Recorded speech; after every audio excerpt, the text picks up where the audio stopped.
Hi అండి. ఈ వీడియోలో మా మమ్మీ చేసే టేస్టీ మటన్ ఫ్రై ఎలా చేస్తారో చూపిస్తాను, చూసేయండి. మేము తీసుకున్నది హాఫ్ కేజీ మటన్. ఫస్ట్ మటన్ని శుభ్రంగా వాష్ చేసుకొని ఉప్పు, పసుపు, కొంచెం వాటర్ పోసుకొని 5 to 6 విజిల్స్ ఇవ్వాలి. మటన్ బాయిల్ అయ్యాక ఒక కడాయిలో ఒక 3 టేబుల్ స్పూన్స్ ఆయిల్ పోసుకొని ఈ మటన్ ముక్కలన్నీ ఫ్రై చేసుకోవాలి. ఇప్పుడు ఇందులోకి అల్లం వెల్లుల్లి కొబ్బరి పేస్ట్ వేసుకొని కలుపుకోవాలి. తర్వాత టమాటో పేస్ట్ కూడా వేసుకొని కొంతసేపు ఫ్రై అవ్వనివ్వాలి.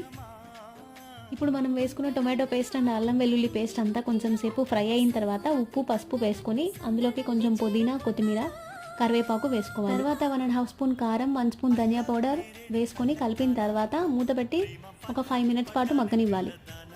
ఫస్ట్ మటన్ని కుక్కర్లో విజిల్స్ ఇచ్చాం కదా, సో ఆ విజిల్స్కే మాకు మటన్ అంతా ఉడికిపోయింది. ఒకవేళ మీకు మటన్ ఉడకలేదు, ఇంకా గట్టిగా ఉంది అంటే కనుక మీరు హాట్ వాటర్ యాడ్ చేసుకోండి. ఫైనల్గా టేస్టీ మటన్ ఫ్రై అయితే రెడీ అయిపోయింది. కొత్తిమీర చల్లేసుకొని వైట్ రైస్లోకి తినేయడమే. టేస్ట్ అయితే చాలా బాగుంది. Thanks for watching. Please like and subscribe.